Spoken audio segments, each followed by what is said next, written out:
Your family business isn't just a business. It's years of long days, late nights, personal sacrifice, and a vision for something that lasts beyond you. But here's a hard truth. Without a clear path, even a thriving business can quickly fall apart when you're no longer there to lead it. I'm Anna Burr with Burr Law. Today, we're talking about family business succession planning, one of the most important and often emotional parts of estate planning for business owners. Because this isn't just about money, it never is. It's about legacy, relationships, and protecting something you've worked incredibly hard to build. Let's start with what happens when there is not a plan in place. In many family businesses, many people just assume that things will somehow work out, that the right person will step up, the roles will naturally fall into place, that the business will keep running as it always has. But in reality, the opposite tends to happen. Without a clear plan, leadership can become uncertain, decision-making may slow or stall completely. Key employees may leave because they don't feel secure in their role in your business. And perhaps most importantly, family relationships can become strained.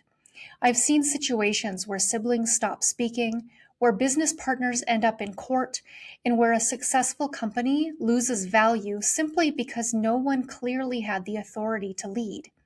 Succession planning is about preventing that kind of unraveling. One of the most important and most sensitive parts of this process is choosing who will take over. It's natural to assume that leadership should pass to a specific family member, maybe the oldest child or the one who's been around the longest. But succession planning works best when it's based on fit, not tradition. You want to ask questions like, who has the skills to run this business successfully? Who actually wants the responsibility? Who has the respect and trust of employees, customers, and partners? Sometimes the best choice is obvious. Other times, it may mean having difficult conversations or considering leadership outside the family while keeping ownership within it. And that's okay. Because protecting the business often means separating ownership from management.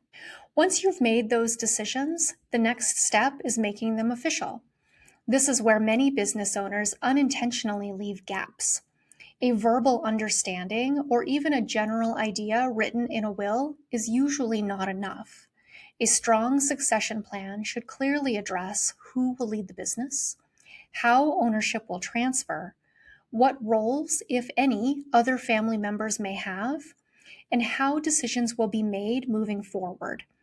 When these details are clearly documented, you remove uncertainty, and that's one of the greatest gifts you can give both your family and your business. There are also specific legal tools that can help make this transition smoother and more secure. For example, a trust can hold ownership of a business, allowing for a more controlled and gradual transition. This can be especially helpful if you want to protect the business from outside claims, provide structure for how decisions are made, or ensure continuity over time. A buy-sell agreement is another key tool, especially if there are multiple owners.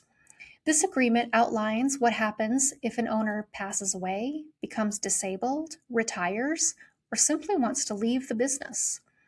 It can set a clear valuation method, define who can buy the shares, and prevent ownership from ending up in the wrong hands. Without these tools in place, transitions can become messy and expensive. Now, here's a piece that's often overlooked, but just as important as the legal documents: communication. Even the best plan can fall apart if no one knows about it. Having open, thoughtful conversations with your family and business partners helps set expectations, reduce surprises, and give everyone time to adjust to their future roles. These conversations don't have to happen all at once. In fact, it's often better to approach them gradually with care and intention. But avoiding the conversation entirely, that's where misunderstandings and conflict tend to grow. Another critical piece of succession planning is understanding the tax impact. Transferring a business, whether during your lifetime or after your passing, can trigger estate taxes, gift taxes, capital gains taxes, and without proper planning, those taxes can significantly reduce the value of what you're passing on. The good news is there are strategies available to help minimize that impact, such as gradual gifting of ownership interests, structuring transfers through trusts, or using valuation strategies designed for closely held businesses. But these strategies work best when they're implemented early, not at the last minute. At the end of the day, your business is more than an asset. It's part of your story. And succession planning is how you make sure that story continues on your terms. You've worked hard to build something meaningful. Let's make sure it's protected, supported, and ready for the next generation. If this video helped you think differently about your business and your legacy, please like, subscribe, and share it with someone who might need it. And if you're ready to start putting a plan in place, we're here to help guide you through it step by step. Join me next time where we'll discuss the benefits of adding a co-trustee to your trust. Thanks so much.